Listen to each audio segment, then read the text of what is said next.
आज की हमारी कहानी है बोझ। कविता अपने माता पिता की बहुत ही लाडली थी। 3 बड़े भाइयों की बहन थी। कोई भी चीज़ मांगने पर उसे उसी वक्त सामने हाजिर हो जाती।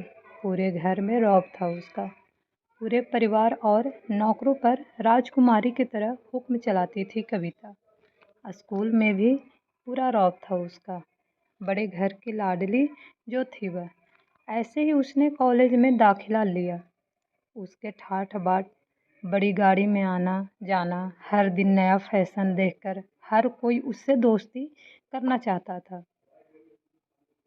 थोड़े ही दिनों में उसके बहुत से दोस्त बन गए। पूरे कॉलेज में उसकी अपनी ही एक पहचान थी।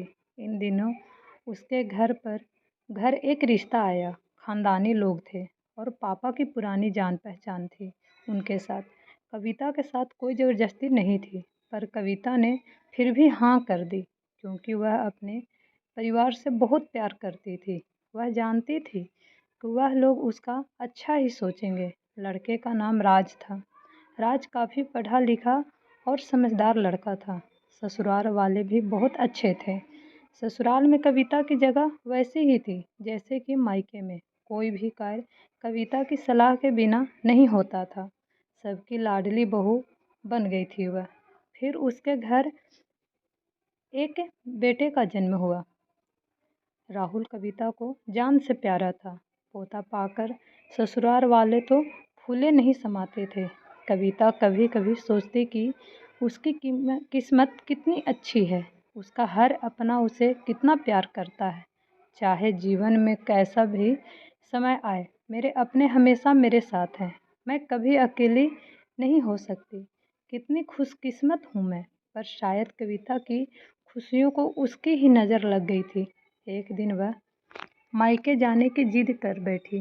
राज को बहुत काम था, लेकिन वह फिर भी उसे ले गया। रास्ते में उनकी गाड़ी अन्य गाड़ी से टकरा गई। कविता और राहुल बहुत बुरी तरह से जख्मी हो गए।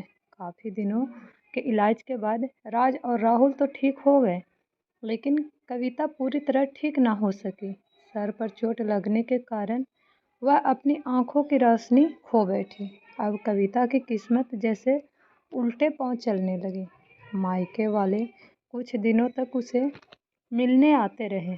फिर कभी कभार फ़ोन ही करके पूछ लेते कि अब कैसी हो।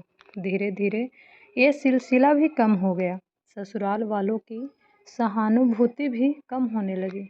घर में किसी को पास बैठने के लिए कहती तो जवाब मिलता, बहुत काम है, अब तुम भी हाथ नहीं बटा सकती।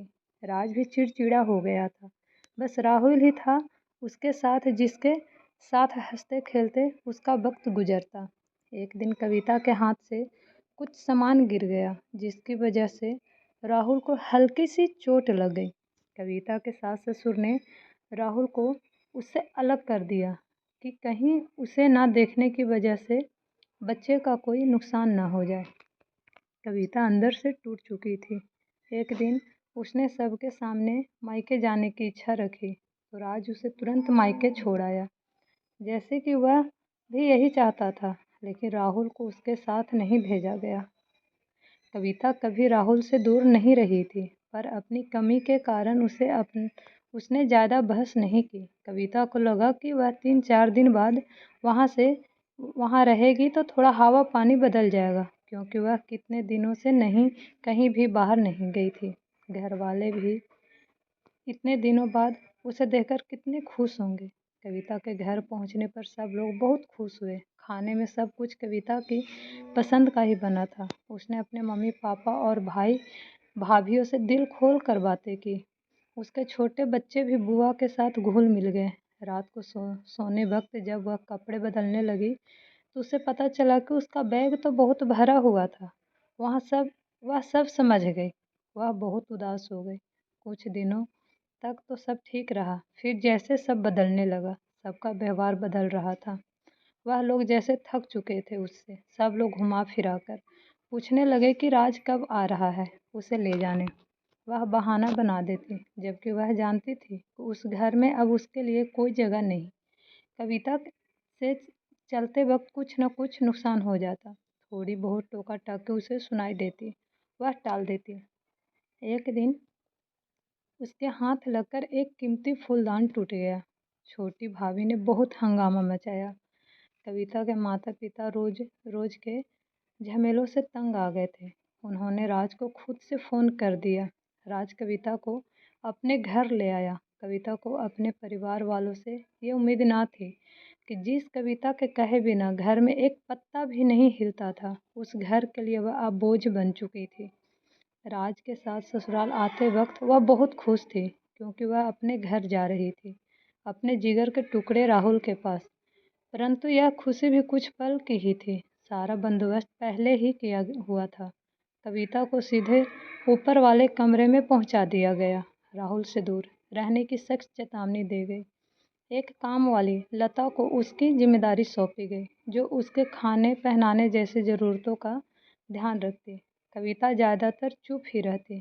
कभी कभी काम वाली लता से थोड़ा बतिया लेती। उसके जरिए राहुल का पता चल जाता। सबकी लाडली बेटी और बहू सबके लिए लाडली से बोझ बन चुकी थी। अगर आपको ये कहानी पसंद आए तो मेरे चैनल को लाइक एंड सब्सक्राइब ज़रूर कीजिएगा। Thank you so much.